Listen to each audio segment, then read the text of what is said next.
Hello everyone, this is Abir Sarkar from Sarkar IT Institute and welcome back to another brand new video. আজকের এই ভিডিওতে আমরা আপনাদের সাথে কথা বলবো কিভাবে আপনারা খুব সহজেই Adobe Stock এর ট্যাক্স ফর্ম রিসাবমিট করতে পারেন।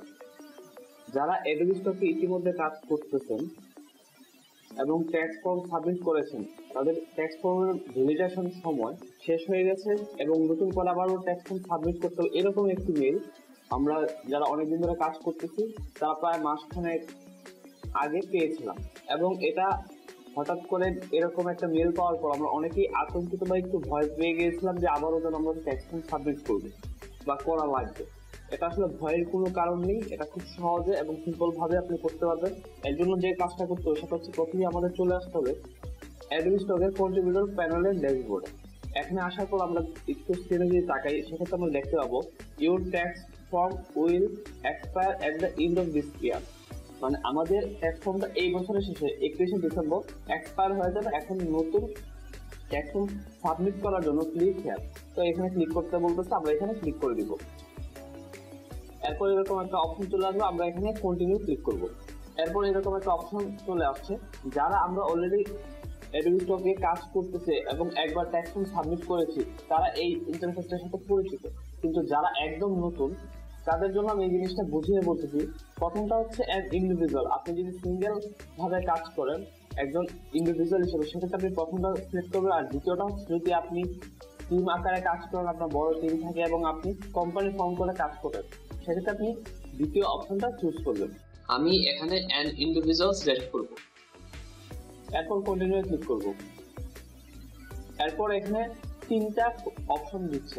প্রথমটা হচ্ছে you are a US citizen or a resident alien. এখানে বলতেন যদি আপনি ইউএস এর নাগরিক হন এটা হচ্ছে আপনাদের জন্য, আমরা যেহেতু ইউএস এর নাগরিক না সেহেতু প্রথম অপশনটা আমাদের জন্য নয়। দ্বিতীয় অপশন এখানে যেটা আছে সেটা হচ্ছে you are a resident of a country that has tax treaty with the USA, মানে আমরা এমন কোনো কান্ট্রিতে আছি কিনা যে কান্ট্রির সাথে ইউএসএ ট্যাক্স ট্রিটি বা ট্যাক্স রিলেটেড কোনো চুক্তি আছে, এবং বাংলাদেশের সাথে যেহেতু ইউএসএ ট্যাক্স ট্রিটি আছে সেহেতু আমরা দ্বিতীয় অপশনটা সিলেক্ট করব।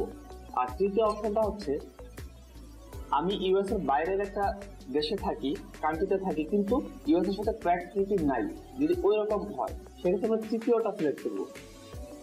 এখন যেহেতু আমাদের ইউএস এর সাথে ট্যাক্স ট্রিটি আছে সেহেতু আমরা 2 নম্বরে কমপ্লিট W8 ব্যান এই অপশনটা সিলেক্ট করব। আমাদের এরকম একটা উইন্ডো চলে আসছে। এখন আমরা যে কাজটা করবো সেটা হচ্ছে প্রথমে উপরে যে হলুদ যে একটা কালারের একটা শেপ আছে এবং এখানে লেখা আছে tax form not completed within 2 hour window will need to restart it. এটা আমরা জাস্ট সিম্পলি এখানে একদম ডান পাশে ক্রস বাটনে কেটে দিব। এরপর নিচের দিকে এসে কন্টিনিউ ক্লিক করব। এখন আমরা এই ফর্মটা এডিট করার বা এখানে এই ফর্মের মধ্যে আমরা ওভাররাইট করার অপশন পাচ্ছি। এখন এইখানে দেখেন যদি আমরা একটু ভালো করে খেয়াল করি সেক্ষেত্রে এই ফর্মে কিন্তু অনেকগুলো জায়গা আছে যেখানে আমরা ইনফরমেশন ফিল আপ করতে পারবো, এবং আমাদের কিন্তু সবগুলো ইনফরমেশন ফিল আপ করার প্রয়োজন নেই। শুধুমাত্র লাল স্টার দেওয়া যে অংশগুলো বা ফর্মের যে পার্টটুকু রয়েছে সেই পার্টটুকুতে আমাদের ইনফরমেশনগুলো প্রোভাইড করা লাগবে। প্রথমে এখানে আমরা যে অপশনটা পাচ্ছি সেটা হচ্ছে name of individual who is the beneficial owner. এখানে আমরা সিম্পলি আমাদের এনআইডি কার্ড এর নাম অনুযায়ী আমরা নাম দিয়ে দিব। আমরা অ্যাকাউন্ট করার সময় যে নাম এবং এনআইডি ইউজ করেছিলাম এবং পূর্ববর্তী সময়ে যখন আমরা ট্যাক্স ফর্ম সাবমিট করেছিলাম তখন যে ইনফরমেশনগুলো প্রোভাইড করেছিলাম সেম ইনফরমেশনগুলো আমরা যদি এখনো প্রোভাইড করি তাহলেও হয়ে যাবে। আমাদের নতুন করে কোনো কিছু পরিবর্তন করার বা অ্যাড করার দরকার নেই। এরপর কান্ট্রি অফ সিটিজেনশিপ এটা আমরা বাংলাদেশ দিয়ে দিব। এরপর এখানে পার্মানেন্ট অ্যাড্রেস বলতেছে, তো পার্মানেন্ট অ্যাড্রেস আমাদের যেটা আছে এনআইডি কার্ড অনুযায়ী আমরা সেটা দিয়ে দিব।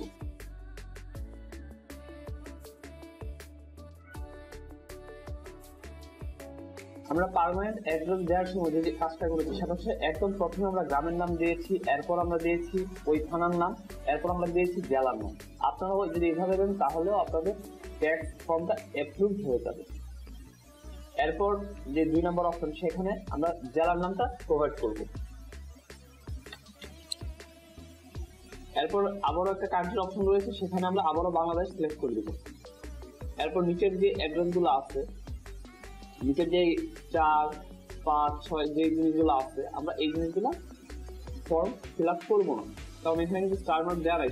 যেহেতু আমরা যদি এইগুলো ফিল আপ নাও করি তারপর আমাদের কোনো অসুবিধা হবে না। এরপর দেখেন ডেট অফ বার্থের যে অপশনটা, সেখানে প্রথমে মান্থ দিতে হবে, এরপর ডেট দিতে হবে, এরপর ইয়ার দিতে হবে। এখানে কিন্তু ডেট অফ বার্থের ফরম্যাটটা তারা দিয়ে রাখছে যে কিভাবে দিব, সেই তো যেভাবে দেওয়া আছে আমরা সেভাবে দিব। প্রথমে দিব মান্থ, এরপর দিব ডেট, এরপর দিব বছর। এরপর আমরা যদি নিচের দিকে চলে আসি, নিচের দিকে দেখেন এখানে একটা টিক মার্ক দেওয়া লাগতেছে, একটা চেক বক্স। আমরা এখানে চেক বক্সে টিক মার্ক দিয়ে দিব। এরপর ক্লিক হেয়ার টু সাইন, আমরা এখানে ক্লিক করব। এখানে আমরা জাস্ট আমাদের নামটা টাইপ করব।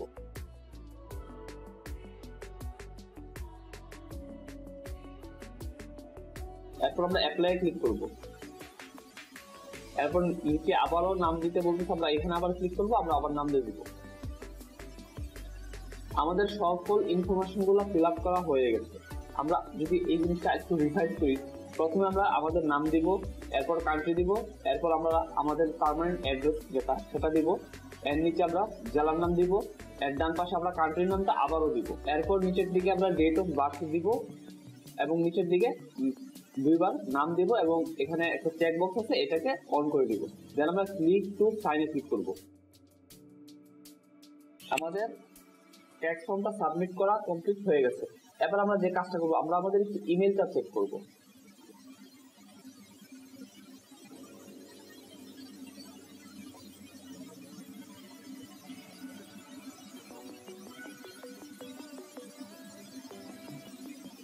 দেখুন আমাদের কিন্তু মোটামুটি 1-1.5 মিনিটের মধ্যে একটা ইমেল চলে আসছে যে